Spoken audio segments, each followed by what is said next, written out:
Going to do a cold start here, and here's my procedure for starting the corvair.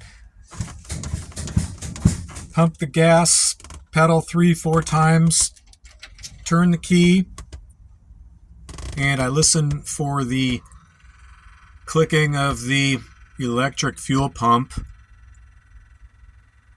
and I wait about 10 seconds for the gas to vaporize in the fuel bowls and the carburetors. And fires right up every time.